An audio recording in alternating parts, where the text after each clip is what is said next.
Everybody, and welcome to Paper Crafting with Tammy. Thank you so much for stopping by my channel today. It is awesome to see you here. I have a great project for us today that we're going to start on in just a minute. If you haven't done it yet, take a minute and hit that big red subscribe button so you see what else I've got for you next time, and let's get started. Hey paper crafting friends, and welcome to Paper Crafting with Tammy.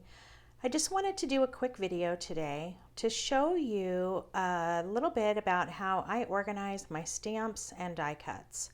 I know everybody's got their own system, but it is one of the things that I hear from people often, that they are not using their stamps and dies because they're not able to easily find them. They're taking up lots of space, and I know some people even make the choice to just get rid of them because they have not found a good way to store them. So my strategy uses a couple of different things. One, I've got these two really big tubs. Now I will tell you I'm almost full in these, so it might be time for number 3. But I got these big tubs. These actually came from close to my heart. They were a hostess item, something that you could choose when you've done a party. You could do it as a half price item where you get one of these big ones and then 2 smaller tubs. So this is what I've used. The other piece that I have used really comes from a store called Stamp and Storage. If you're not familiar with Stamp and Storage, they have an online store. This is just a quick picture of the front of their catalog. Okay, so here's their contact information. I'll just give you that. They have some pretty unique products for getting your things organized. So what I purchased from them are some of these clear pouches. Okay, so I have different things in them, but this is an example of one.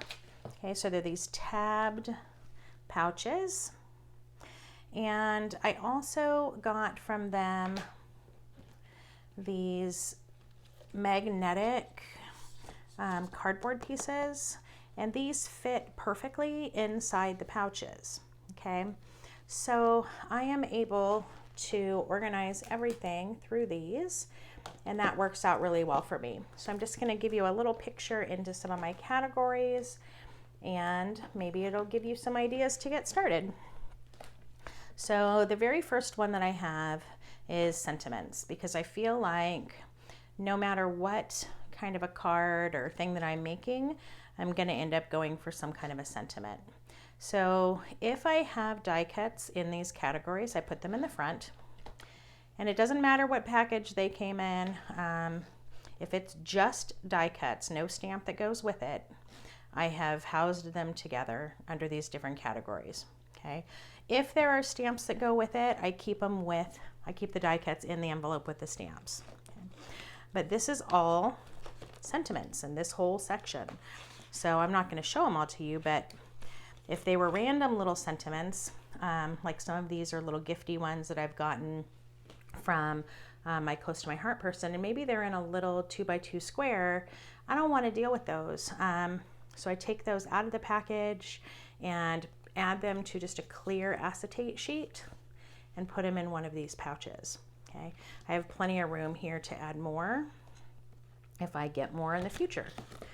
Okay, so a lot of these are just regular sentiments sets that I've bought.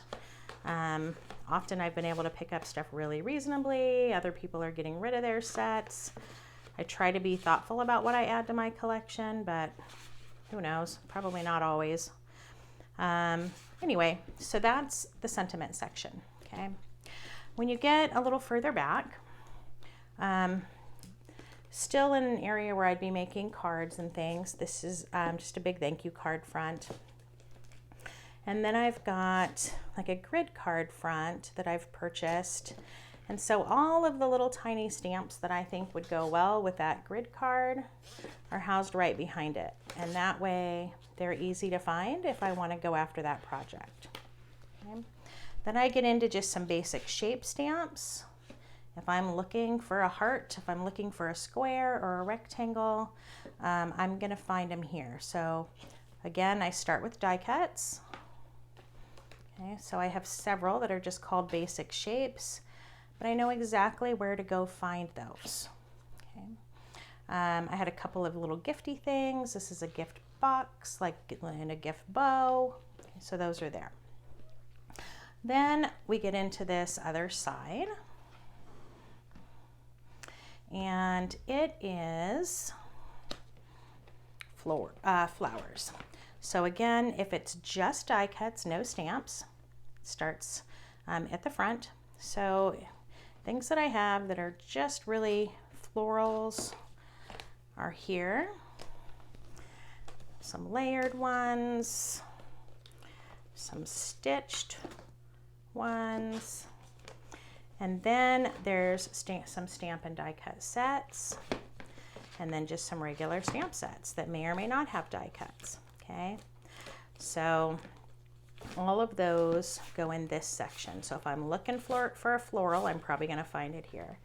Then I get into birds, butterflies, and spring. I have a category for shells slash sea life. I have a lot of things that fit in that, kind of tropical things as well. I've ended up putting in that section. I didn't know where to put this as hot air balloon.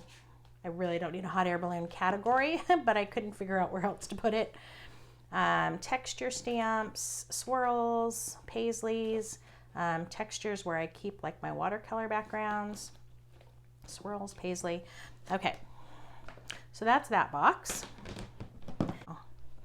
So other sections, I get into fall leaves. So again, starting with just random dies that I have that are fall leaves, and then moving into stamp sets that fit that kind of fall category. Borders, so little border dies, and then moving into border stamps. Of course, some of these may have sentiments in them too, but primarily they're a border, so that's where they're at. This whole next section is labels, tags, shaker card frames, fancy frames I call them, like fancy frames, medallions, just some of those really decorative die cuts that layer and go together. Then it moves into winter and Christmas. Back behind that, I have wildlife. And then on this side, I have specifically birthday, and then calendar stamps. And then this last section is just called themed sets. And honestly, it's things that I'm not sure where else to put them.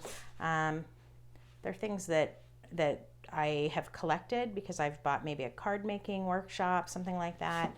And I would love to go back to them, but I don't have enough to make a category of these. And so they are in their own category that just says themed sets. So when I can't find something, this is where I look. And that's worked out pretty well. So in the back, I just have a few of my extra little pieces. I need to make another order from Stamp and Storage. I have used all of the pieces that I have so far, so it's time to expand my collection. But that gives you an idea of how I store my stamps and dies. I know there's lots of ways out there. I'd love to hear what's working for you. But if you are struggling and needed an idea, I hope this helped. So thanks for joining me today, and I hope you have a wonderful day. Talk to you soon. Bye-bye.